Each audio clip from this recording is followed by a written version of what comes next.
Hermano, estamos todavía con el estudio del libro de los Hechos.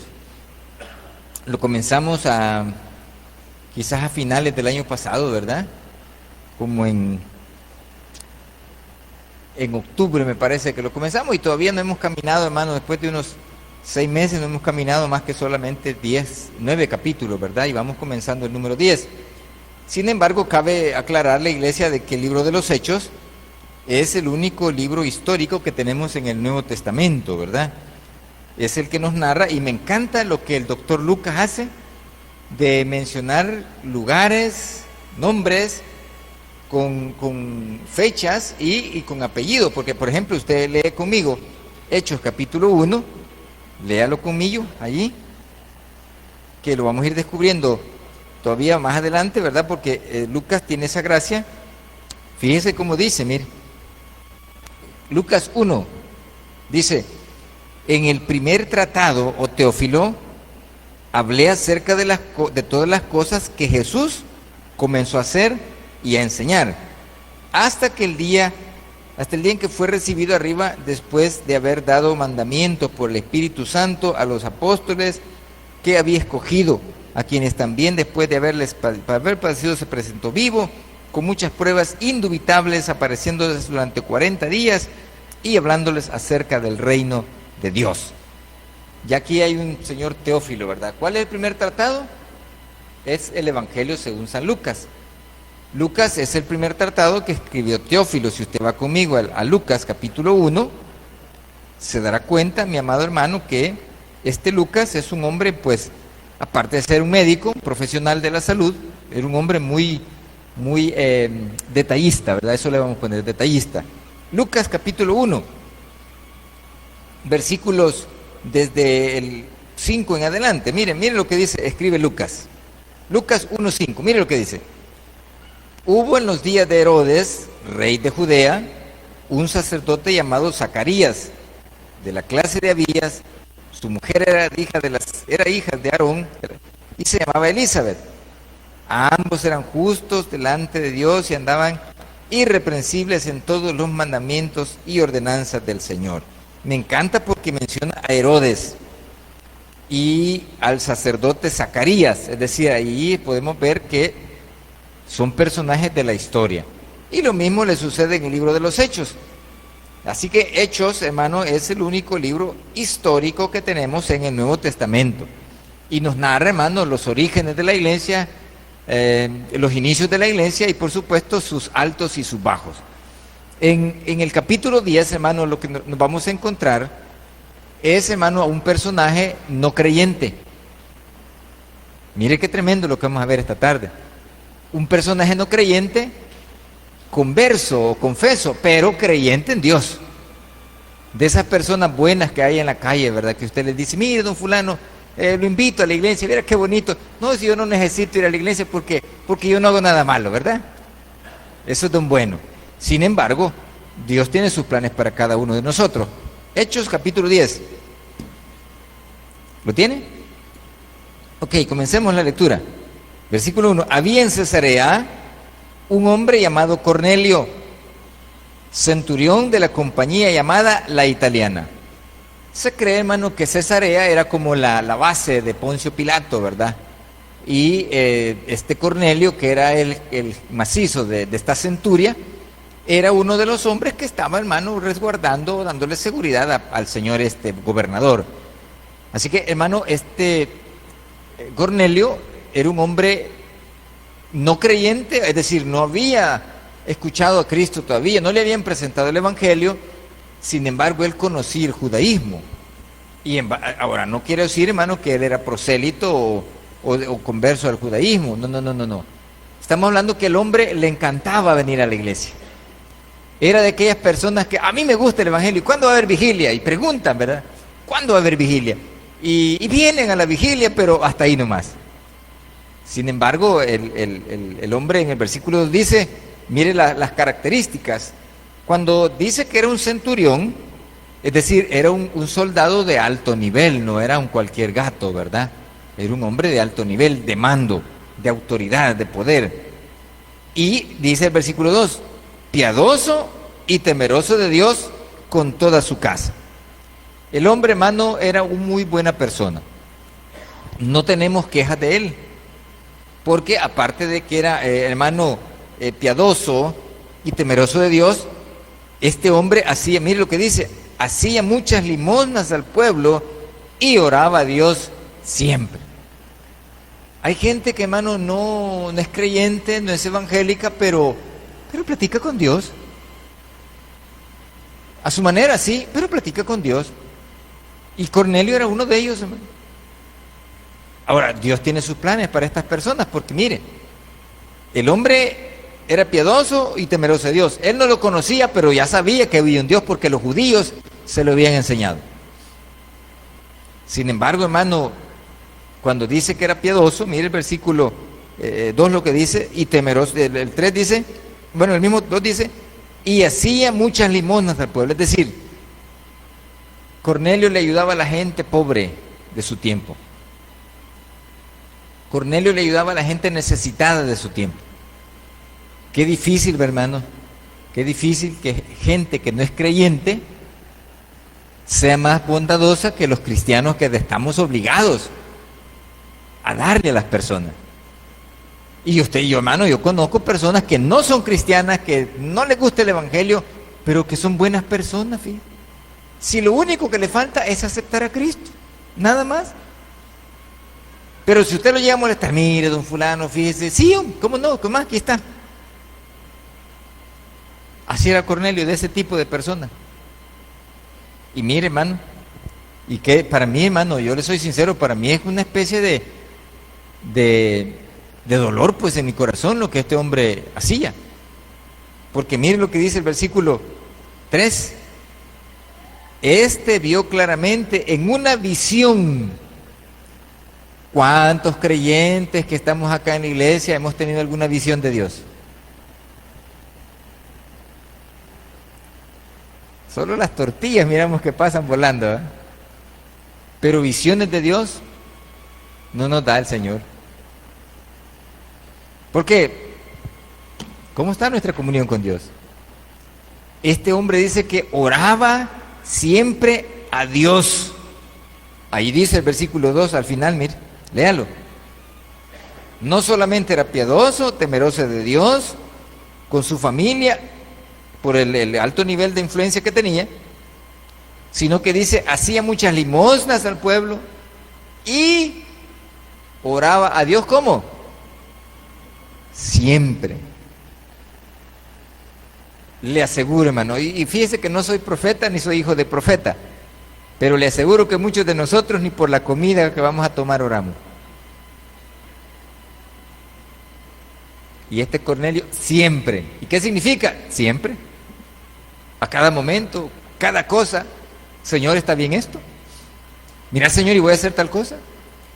¿Y tú crees que me vas a hacer bien? Siempre. Cualquier paso, Dios.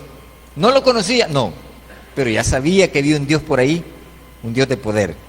Versículo 3 dice, este vio claramente en una visión, como a la hora novena del día, digamos como a las 3 de la tarde, que un ángel de Dios entraba donde él estaba y le decía, Cornelio. Yo le soy sincero, y ahí es donde siento yo una gran tristeza, hermano. Porque, ¿cómo no quisiera que un ángel del Señor bajara del cielo y me dijera, mira, José Roberto, esto y esto, dice Dios? Le digo, sería pues maravilloso, iglesia. Pero ¿cuántos de nosotros no tenemos esa comunión con Dios, hermano? O no nos da visión del cielo porque no hemos tenido ese acercamiento que este hombre tenía. Y claro, hermano, Dios no se deja esperar, hermano.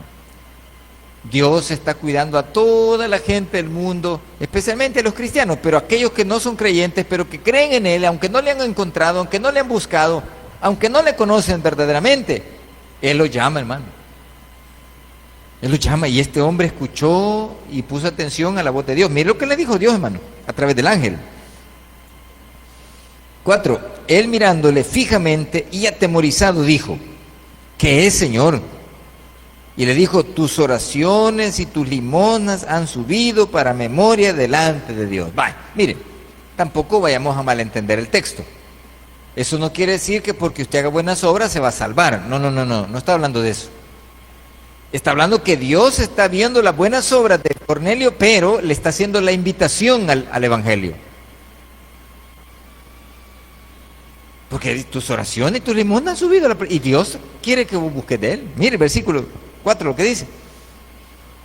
Y han subido para memoria delante de Dios. 5. Envía pues ahora a hombres a Jope y haz venir a Simón, el que tiene por sobrenombre Pedro. Ok.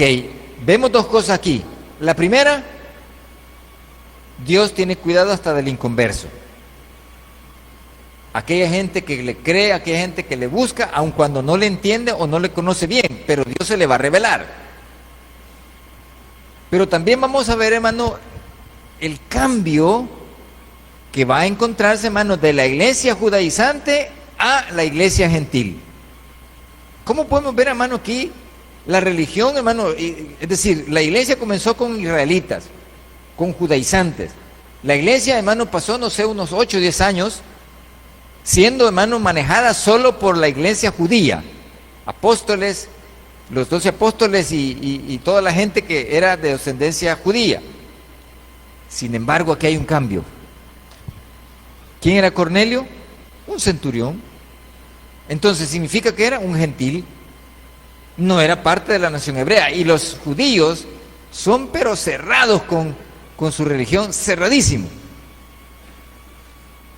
Pero este hombre, hermano, rompió el esquema de la iglesia judía de aquel entonces. El domingo pasado les explicaba por qué razón los 12 apóstoles fueron llamados, ¿verdad, hermano?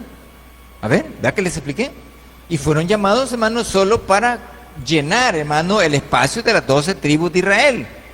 Pero ellos son como una especie de transición, ¿verdad? Del Antiguo al Nuevo Testamento. ¿Por qué razón, pastor? Porque los 12 apóstoles fueron llamados para integrar las 12 tribus de Israel. Y el apóstol Pablo fue llamado, hermano, para ser apóstol a los gentiles. Es decir, todo está bien ordenado por Dios. Y dice el versículo 5, el 6, perdón, este posa en casa de cierto Simón, otro Simón, solo que este no era Pedro, sino que era Simón curtidor, que tiene su casa junto al mar. Él te dirá lo que es necesario que hagas. Jope, bueno, no sé si su Biblia tiene mapa, vamos a ver, ubicándonos en el contexto de la geografía. Permítame un segundo, quiero ver. Vamos a ver si encuentro los mapas aquí en mi Biblia. ¿Dónde estaba Cornelio, dijimos? A ver, los que leímos, ¿dónde estaba Cornelio? Bueno, no le pusieron atención. Estaba en Cesarea, hermano. Cornelio era centurión en Cesarea. ¿Y Pedro dónde estaba, dijimos? ¿A dónde? En Jope. Sí, en Jope estaba, correcto. Entonces veamos en el mapa, en el atlas bíblico, veamos el mapa bíblico donde dice Cesarea. Vamos a ver, Cesarea.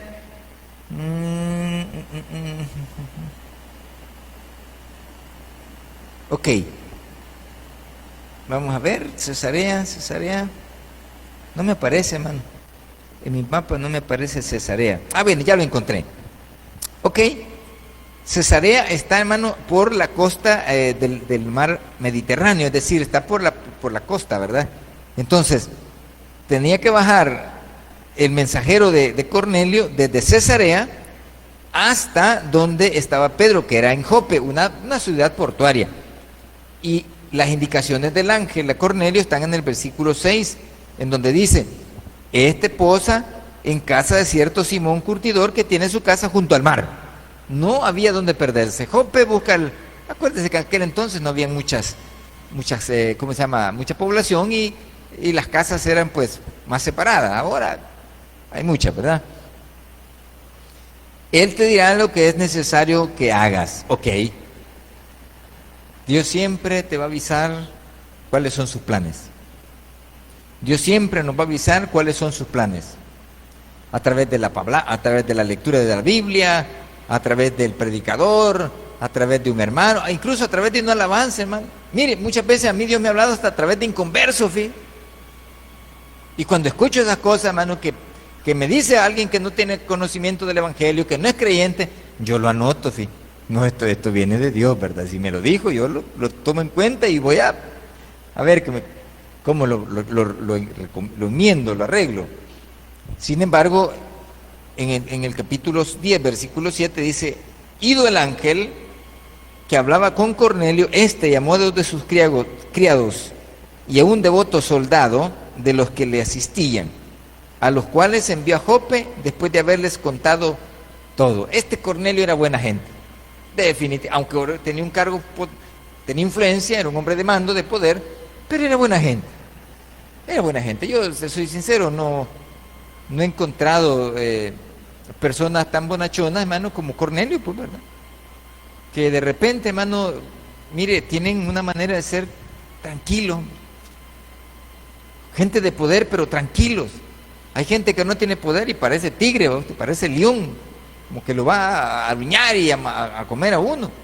Pero no, hermano, tenía un hombre de poder, influencia, porque toda su casa, y no solo habla de esposa e hijos, toda su casa, quiere decir los criados, los soldados, toda la mara que estaba allí, a los cuales envió después de contarles. Versículo 9. Al día siguiente, mientras ellos iban por el camino, se acercaban a la ciudad.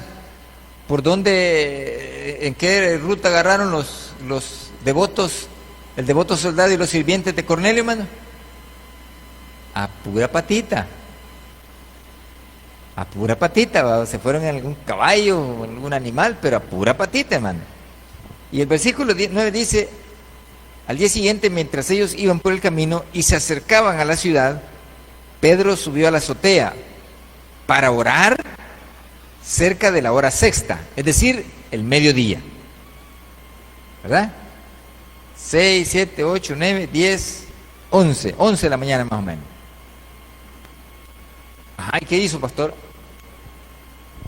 Tenía hambre el pobre, mire el versículo 10 lo que dice. Y tuvo gran hambre.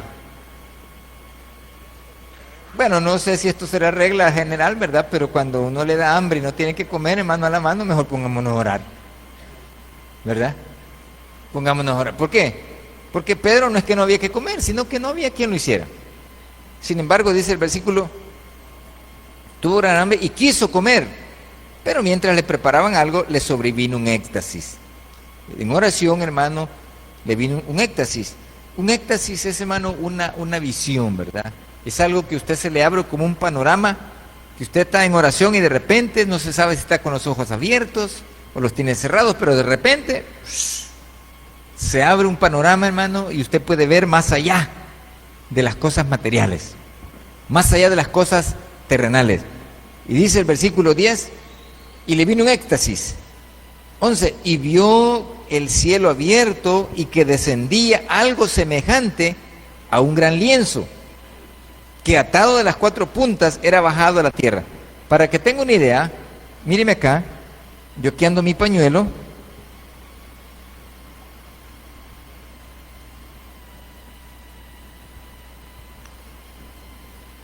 lo que vio Pedro fue un gran lienzo, es decir, algo como este pañuelo, atado de las 4 puntas, así, pero más grande, es decir, algo enorme. ¿Sí? Eso es lo que está diciendo. Un gran lienzo significa, hermano, que vio un pedazo de tela, un pedazo de trapo enorme, así, atado, dice el versículo, ¿cómo dice, hermano? Algo semejante a un lienzo que atado de las 4 puntas era bajado a la tierra. Es decir, en la visión, en el éxtasis que tuvo Pedro, vio, hermano, cómo del cielo abierto bajaba ese lienzo y cayó a la tierra, y al caer a la tierra se abrió, y abierto el lienzo, Pedro mire lo que vio. Versículos 12, en el cual había de todos los cuadrúpedos terrestres y reptiles y aves del cielo. Y le vino una voz y le dijo, levántate, Pedro, mata y come. Esta es una frase célebre, hermano. Pedro, mata y come. Quizás, hermano, nosotros no le hayamos mucho sentido a ese pasaje. porque no somos judíos. Sin embargo, mire lo que al Pedro le quería mostrar. Versículo 14. Entonces Pedro dijo, Pedro no había entendido tampoco. Entonces Pedro dijo, Señor, no, porque ninguna cosa común o inmunda he comido jamás. Para que usted tenga una idea, hermano, en el libro de los Levitas, a los israelitas se les prohíbe comer cierto tipo de animal. Es decir, ahí dice el versículo, vamos a ver, 12, en el cual había de todos los cuadrúpedos terrestres y reptiles y aves del cielo. Por ejemplo, los judíos no comen un reptil, por ejemplo, una culebra no se la van a comer, un garrobo no se lo van a comer, es prohibido y esa gente no podía comer. El cerdo mucho menos, ¿verdad? No lo podían comer. Pero Dios le está diciendo, Pedro, mata y come. ¿Cuál fue la reacción natural de Pedro? No, yo no como de eso, Señor, bien sabes que yo soy judío. Yo respeto la ley. Y la ley de Moisés dice que eso no hay que comerlo. Como muchos de nosotros, ¿verdad? Como dice la Biblia, diezmamos el eneldo, el comino y tragamos el camello, dice. O sea, hacemos cosas que no son de un creyente, pero las cosas...